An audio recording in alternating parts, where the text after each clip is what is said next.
Quality Engines presenta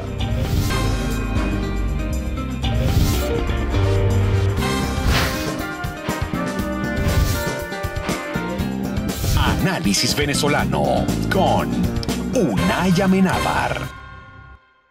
¿Qué tal, amigos? Bienvenidos una vez más a Análisis Venezolano. Vamos a conversar hoy acerca de la posición que está teniendo Venezuela en el mundo con el internacionalista Eloy Torres. Buenos días, ¿cómo estás? Vamos a comenzar revisando en los últimos días, sobre todo de boca del presidente Nicolás Maduro, está denunciando que hay toda una serie de acciones internacionales para acabar con el gobierno, para desestabilizar, y hemos pasado por distintos ejes, desde el eje Washington, Bogotá, Madrid, pasando por recientemente una acusación al gobierno norteamericano de estar metiendo aviones no tripulados en territorio venezolano, hasta toda una conspiración de la prensa internacional en contra de él, que va desde titulares y fotografías que a él no le gustan como sale, hasta lobbies en ámbitos de poder internacional. ¿De verdad el mundo está tan interesado en lo que pasa en Venezuela? ¿Somos tan importantes para el resto de las naciones como para que todo el mundo esté tratando de conspirar en contra del gobierno de Venezuela? No sé, cuando usted como internacionalista ve ese tipo de afirmaciones, ¿qué generación o qué reacción le genera? Bueno, hay dos cosas. En efecto, el mundo en primer lugar, es redondo, es global, y hay que verlo globalmente. El mundo, diría Ciro Alegría, es ancho y ajeno desde la perspectiva decimonónica. Sin embargo, en el siglo XXI, el mundo no es ni ancho, por el contrario, es angosto y no es ajeno. No nos es ajeno lo que pasa en el mundo. Así como nos preocupa lo que pasa en Siria, lo que pasa en Burundi, lo que pasa en Ruanda, lo que pasa en Europa, ese mundo también observa lo que pasa en Venezuela. Y en el caso de lo que está pasando en Venezuela, evidentemente no es que somos el ombligo del mundo, pero es que aquí están pasando un conjunto de cosas que hace pues que el mundo, ese mundo que observa, lo vea con gran preocupación. En primer lugar, hay que comprender lo siguiente, que el primer enemigo que confronta el gobierno y el presidente Nicolás Maduro es el mismo, es su propio lenguaje, es sus propias reducidas y escasas palabras que no se limitan a que sean aproximadamente entre adjetivos, sustantivos y verbos, no pasan de 400. Como cualquier observador podrá ver que sus discursos son reiterados y repetitivos. Y ahora la ha tomado por la vía de que hay una conspiración infernal a nivel global contra Venezuela, cuando que el verdadero infierno y la verdadera conspiración está aquí en Caracas. No hay azúcar, no hay leche, no hay café, lo que hay es inseguridad, lo que hay es corrupción, lo que hay es insolencia por parte del Ejecutivo frente a un poder que emerge como resultado de la voluntad popular, 112 diputados, en una amplísima mayoría frente a los sectores oficialistas, y bueno, hay una situación de grosería y de lenguaje escatológico, esa manera tan impropia, tan poco elegante de cómo tratan a los adversarios políticos, los tratan como enemigos, pero incluso mucho más allá que los enemigos, los insultan, lesionan su condición humana, su dignidad humana. Ahora bien, eso, repito, forma parte de todo un sketch, de todo un escenario que ellos están tratando de hacer. Están viendo que el mundo hace agua.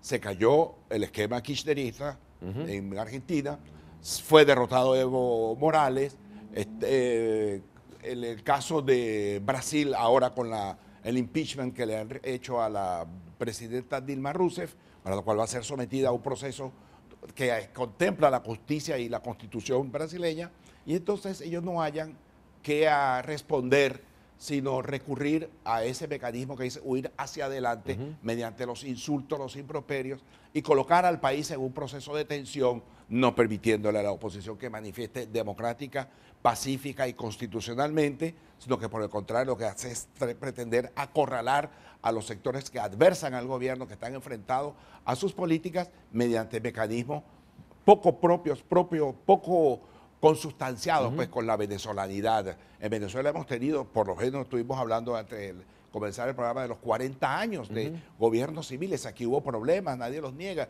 pero sin embargo aquí hubo un Estado de Derecho, aquí había soluciones que se manejaron en términos civilistas, como está ocurriendo en Brasil. Primero, en Brasil no es la primera vez que ocurre la destitución de un presidente, este es el segundo. Primero fue Collor de Mello, empezando la democracia en Brasil, y ahora con la Dilma Rousseff. Lo que pasa es que en Brasil existe lo que llaman un respeto a la división de los poderes. No solamente fue el Congreso, sino que fue el Tribunal Supremo y el área electoral, el poder electoral en Brasil, quienes decidieron un conjunto de medidas para que Dilma Rousseff fuese sometida a un proceso de juicio. El caso de Dilma Rousseff, ¿qué impacto tiene sobre la realidad inmediata en Venezuela? Digamos, más allá de que haya, digamos, un desmoronamiento de una tendencia o de una ideología regional, ¿eso pudiera causar efecto inmediato en, digamos, en las políticas cotidianas de Venezuela? Sí, claro que sí, justamente eso es lo que tratábamos de decir. Primero que pues, es un impacto, es un ejemplo, y que ellos no quieren que eso se refleje en Venezuela. Caramba, ¿cómo es posible que Brasil, en un país donde se respeta el Estado de Derecho, donde se respeta la división de los poderes allí, incluso la Dilma Rousseff, más allá, y el propio expresidente Lula, más allá de sus intentos por ideologizar o por politizar in extremis esa medida de impeachment que le estaban aplicando a la presidenta Dilma Rousseff, fueron bastante comedidos, a pesar de que ellos hablaron de un golpe de Estado, que es una salida. Sin embargo, tuvieron que someterse a las reglas del juego.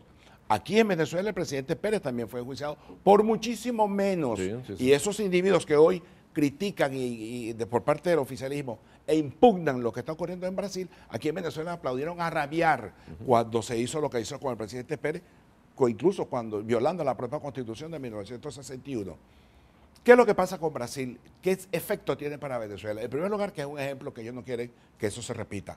Segundo, que es la guinda sobre la torta del desmoronamiento del esquema del foropaulismo, del izquierdismo populista en la región que entró en crisis. Y entra en crisis ¿por qué? Entra en crisis por cuanto lo que llaman los sociólogos, pues, la política de las expectativas crecientes, es decir, en la medida que tú tienes más recursos, puedes distribuir más recursos, casas, qué sé yo, medidas populistas, ¿no? Sí.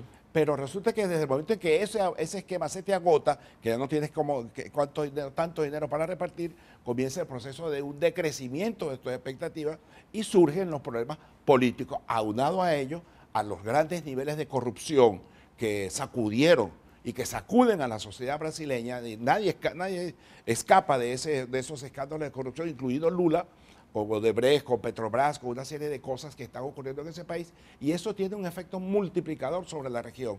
¿Por qué? Porque estos gobiernos populistas de izquierda que se montaron sobre la autopista de la utilización de las materias primas, en el momento en que el proceso de exportación de materias primas se agota porque China deja de importar, claro, empieza el resfriado en toda América Latina y allí se observa. Y Venezuela es en estos momentos, debido a que el precio del petróleo, con el principal commodity o materia prima que ha utilizado Venezuela, se ha ido agotando. Sí. Por esa razón el gobierno está como está. Vamos a hacer una pausa, doctor Torres. Al regreso me gustaría tocar el tema de cómo quedan otras iniciativas que se han puesto hoy sobre la mesa, como por ejemplo la activación de la Carta Interamericana Democrática. ¿Qué viabilidad le vea a esa opción? ¿Cómo queda, por ejemplo, un organismo como Mercosur frente a los cambios en Argentina, los cambios en Brasil, la situación de Venezuela, que aun cuando entró a Mercosur un poco a empujones a raíz de la coyuntura de Paraguay, pero bueno, es un actor que está allí también presente. ¿Cómo quedan esos organismos y qué actuación concreta pudieran tener sobre la realidad venezolana? Vamos a hacer una pausa y ya venimos con más de nuestra conversación con Eloy Torres, internacionalista, a propósito de la situación de Venezuela y su participación en el concierto internacional. Ya venimos con más de Análisis Venezolano. Análisis Venezolano con Unay Amenábar. Si no tienes Social Security o crédito, no te preocupes. Trae la licencia de conducir americana o la de tu país y de Quality Engines Auto Sales sales manejando. Te aprobamos el financiamiento y además tenemos muchísimos modelos para escoger. Estamos en el 3061 Northwest 36th Street de Miami y nuestro teléfono es el 305-571-6604. Quality Engines te presenta estos modelos disponibles en su lote de vehículos. Kia Sportage 2014, todoterreno familiar, 42,000 millas, un solo dueño, 0 accidentes, Carfax limpio, título limpio. Puede ser tuyo por $239 al mes. Toyota Corolla 2014, económico, duradero, 37,000 millas. Un solo dueño, 0 accidentes, Carfax limpio, título limpio. Puede ser tuyo por $215 al mes. Jeep Wrangler 2014, 4x4, suspensión levantada, rines, gomas, más de $10,000 en accesorios. 15.000 millas. Un solo dueño, 0 accidentes. Ven y pregunta por el precio especial. Si mencionas este anuncio, te regalamos un set de alfombras y un GPS con la compra de tu vehículo. Recuerda, nosotros somos el banco. Si tienes crédito en Venezuela, tienes crédito con nosotros. Quality Engines.